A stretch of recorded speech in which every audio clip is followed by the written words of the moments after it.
Every self-made millionaire read the same books. Not the same schools, not the same luck, the same books. I went through the most influential money books ever written and pulled out the 5 ideas that actually move the needle.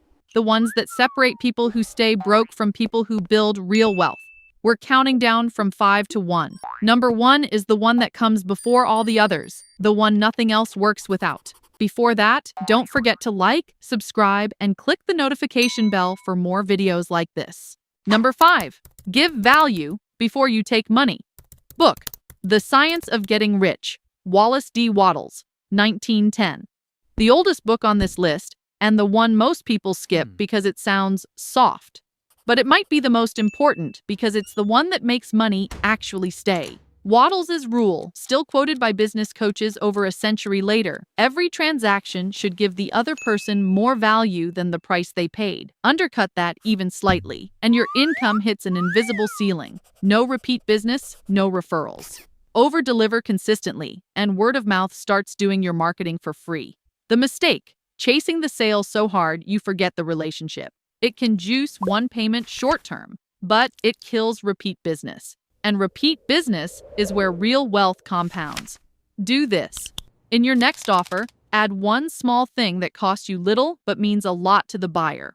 A bonus, a faster response, a personal touch. That habit, repeated, is how lasting wealth is actually built. Number 4, it's not about how much, it's about behavior. Book, The Psychology of Money, Morgan Housel, 2020. Housel opens with Ronald Reed, a janitor who died with an $8 million portfolio built through decades of quiet, consistent investing on a modest income, versus a Wall Street executive who went bankrupt because his spending always matched his income, no matter how much he made. Money isn't math, even though we treat it like math. It's behavior wearing a calculator's costume. 2 people with the same income can end up in totally different financial worlds, purely based on habits. The mistake, assuming a bigger income fixes money problems. It doesn't if spending rises to match it, the hedonic treadmill. Without a gap between income and spending, more money just means a bigger version of the same problem. Do this. Automate one saving or investing transfer today, even $20. Consistency compounds. Willpower doesn't. Build the behavior now, before the amount is even big enough to matter. Number 3, speed beats perfection. Book, The Millionaire Fastlane, M.J. DeMarco, 2011. DeMarco was a broke limo driver, tired of hearing save 10% for 40 years and retire comfortably. He calls that the slow lane, a path that makes banks rich, not you, and only pays off once you're too old to enjoy it. The fast lane is building something that scales. A system or offer that can serve 10 customers or 10 million using the same amount of your time. The mistake, waiting to feel ready. More research, more courses, more planning instead of launching. A perfect plan that never launches makes $0. A messy offer that launches today can make money by Friday. Do this. Pick one skill people already pay for, writing, design, editing, sales, and package it into a specific priced offer this week. Plans don't make money, offers do. Number 2, stop trading time for money. Book, Rich Dad, Poor Dad, Robert Kiyosaki, 1997.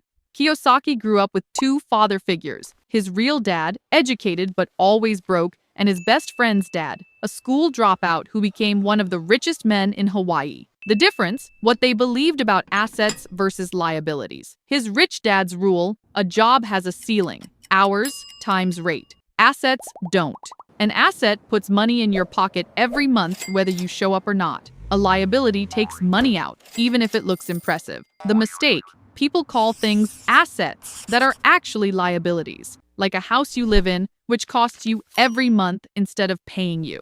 Do this. List everything you own. Circle only what pays you monthly without your labor. Rentals, dividends, royalties, a business that runs without you. Empty list? That's your roadmap. Your next move isn't a raise, it's your first asset, however small. Number 1, money is printed by your beliefs first. Book, Think and Grow Rich, Napoleon Hill, 1937. Hill spent 20 years studying over 500 of the wealthiest men in America.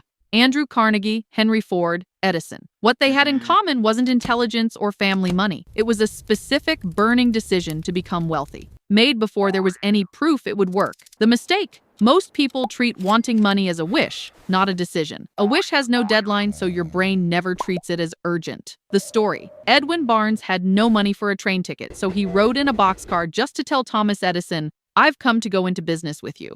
No resume, just certainty. Years later, he was Edison's business partner. Do this. Write a specific money goal with a real number and deadline. Not, "I want to be rich." Write $50,000 by December 31st. Put it somewhere you see daily. Specific goals get specific action. 5 books, 5 mindsets, and it all starts with number 1, the decision. Everything else on this list is just the how. Belief is the why that makes you actually follow through. Pick one of these 5. Just one, and apply it this week. That's exactly how every person in these books actually started too. If this helped you, don't forget to like, subscribe, and click the notification bell for more videos like this.